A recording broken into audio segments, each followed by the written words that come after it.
To August 2018 already show a 64% increase, but the increase in gross losses is just 7% when compared to the same period last year.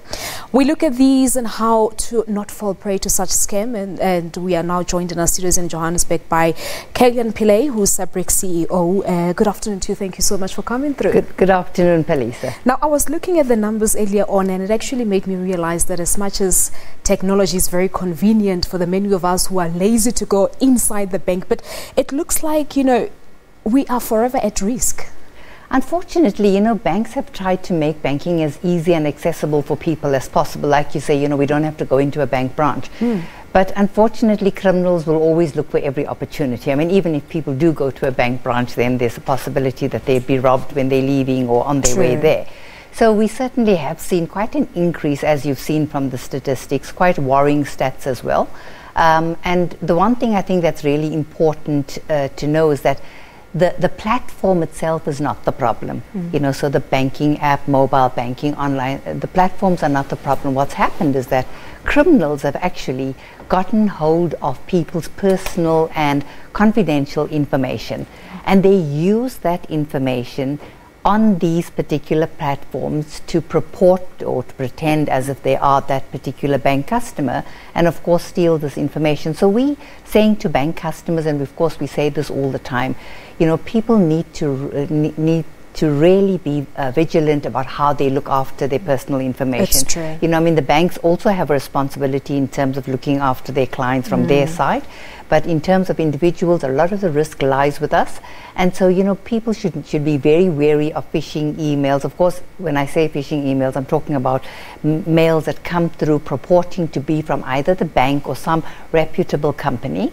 And most, every time those particular communications go out, they're seeking to obtain people's personal and confidential information. Yeah. Now, you talk of one term, phishing, that we are, of course, familiar of. Now, there are also two new terms, phishing and smishing. School us a little bit of those as well. So at the end of the day, they all have the same purpose, and that is to try and solicit personal information from bank customers unknowingly to them, right?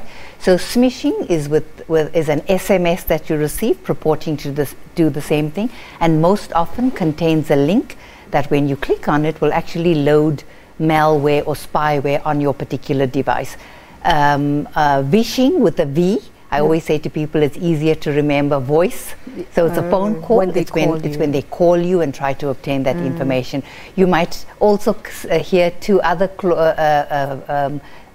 terms, which is whaling and spearfishing. So whaling is when they go for people in companies and organizations that have higher levels of authorizing payments or for giving instructions, like the CEOs of companies or COOs or CFOs. And spearfishing is when they target particular individuals or a particular company.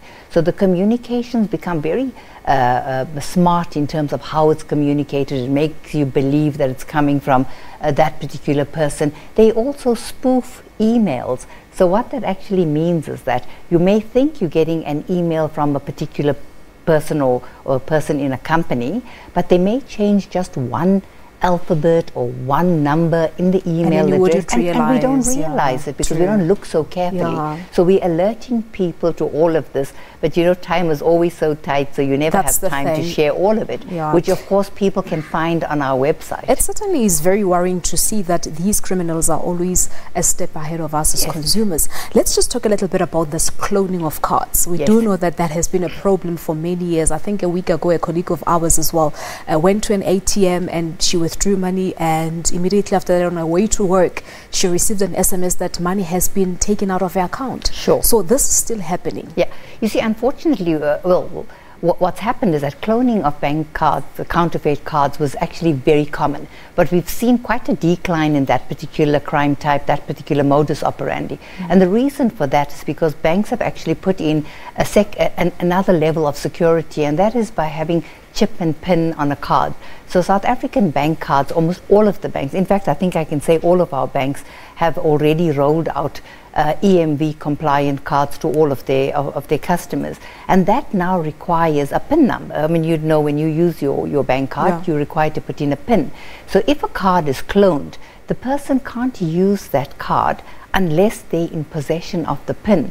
And of course, they acquire the PIN number either through having had malware loaded on your device, if you're doing whatever. So the banks are really coming on board in terms of, you know, having additional mitigating. Constantly. They're constantly reviewing all of the security measures. They're upping their game all the time. But unfortunately, you know, criminals know that the weak link are people. You know, people respond differently, they protect themselves differently, and the criminal knows that. And that's why we're trying to create this awareness, so that people start to be absolutely suspicious. And I think, you know, Palisa, the thing that's really important, if we can all remember that absolutely under no circumstances should we ever give anybody our PIN number, our password, our username. You know, even with cell phone numbers, you'd give it out to people who should be having it. Now, talking about cell phone numbers, I know that you're working with the banks, of course, to come up with strategies to work around this. But have you considered working with our mobile network operators? We do actually work with the mobile. The banks actually work with the mobile operators. They have business agreements with them because, of course, messaging takes place via that. And of course, we've seen SIM swaps happen quite a bit. We've already seen for 2018 quite a significant increase in SIM swaps or number the porting of numbers compared to last year, and they're linked also to mobile the criminals using mobile banking apps. So again, we're saying to people, make sure that if you don't have signal on your phone, you know, for any reason, you ought to contact your mobile service provider's call center. That has happened to me before, yes. And you know, two numbers you should always have on your phone is your bank's call center number, your mobile service provider's call center number, and of course, if you don't have signal, you're not going to be able to use your phone to call that number, but at least you'll have it easily available, and you can use somebody else's number to find out. Yeah, Kalyani, there's so much to get through to, but time constraints for now. Let's leave it at this. Thank you so much for coming through. An absolute pleasure. Thank you so much indeed. Well, there you have it. We're talking to Sabric CEO Kalyani Pillay, of course, talking about